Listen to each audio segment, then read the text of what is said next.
Hi everyone, Richard Winstone here with Over 50s Money. Some of you may know me as the guy that started the Ofgem petition back in September. And today's video I'm kind of explaining what the petition is about and hoping to raise some more signatures for the petition. And I'm also asking the 344,000 of you that have already signed the petition to please share this video with your friends, your family, put it on social media, send it out via email, just talk to people about it, whatever you can do. Just try and increase the number of signatures we've got, because at the moment Ofgem aren't really listening to us on the headroom allowance element of this petition, and we need more voices, we need to be bigger and louder. So yeah, if we could get some more signatures, we could keep pushing Ofgem to try and bring up the headroom allowance review.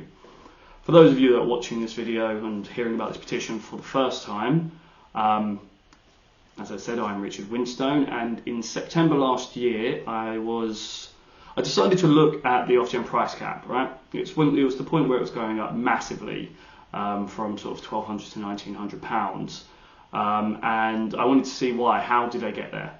What is the calculation they use? And in doing so, I found two problems, all right? So they have loads of little elements that make up the price cap, and two of them I just didn't think made sense. The headroom allowance, which is, as it sounds, it's headroom on the price cap, so it's more of an inefficiency allowance. If energy suppliers can't manage their costs, they get a bit of headroom.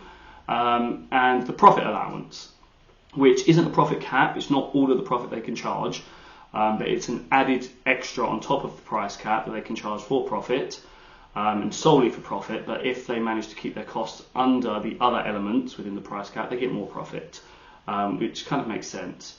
But the headroom allowance and the profit allowance are both calculated as percentages of the other costs. So in an energy crisis, they get way more headroom and way more profit, which just doesn't make sense. We're all struggling to pay our bills, our costs have gone up threefold, but so have energy suppliers' profits. And so is the headroom allowance, so that extra inefficiency allowance, if they don't need it, if they're not using it, that's more profit for them. And I just don't think that's fair, I don't think it's right. So I started this petition, and it got way bigger than I expected it to. As I said, we've got 344,000 people that have signed it so far, and that's opened some doors, which is great. I'm now in monthly meetings with Ofgem and a group of consumer activists and charities, and we talk to Ofgem about the problems that people are facing, and try to get them to make improvements. It's great to be listened to, but they're not moving on the headroom allowance request. So the more research I've done in it over the last 6-7 months, the more I think the headroom allowance should just be removed entirely. The original ask was that it got put to a fixed amount of like £10 per household. So at one point it was originally £10 per household, and then during the crisis it went up to £53 per household, which, 25 million households on standard variable tariffs, it's a lot of money, and it just didn't seem necessary. Now I'm asking for it to be removed entirely, because over the last over the last year really, Ofgem have done a dozen things, putting extra allowances for energy suppliers to account for other costs, which the headroom allowance may have covered originally. But now they've got these extra allowances, they don't need the headroom allowance. I don't think they ever really needed it. If you look at Octopus Energy, in October last year, they reduced their standard variable tariff by £50 per household, and at the time the headroom allowance was £43.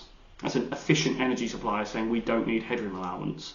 And if one can do it, we should be trying to persuade or force the other energy suppliers to be as efficient. We shouldn't be paying for their inefficiencies.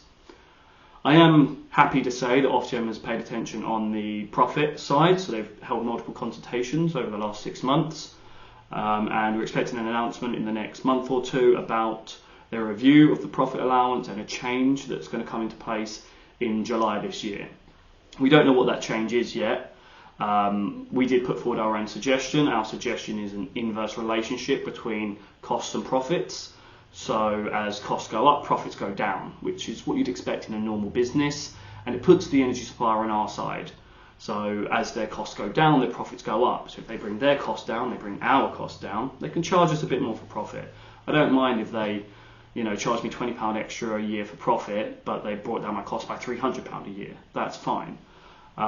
So yeah, we've even given suggested formula for it, because it's easy enough to do. You just give a fixed element, fixed number for profit, which you can effectively look at as a cap, and then you subtract a percentage of cost from that. So as the costs go down, the amount they're subtracting from that cap is smaller and smaller, energy suppliers can charge more profit, and they approach that cap that's put in place, which Ofgem would obviously have to figure out.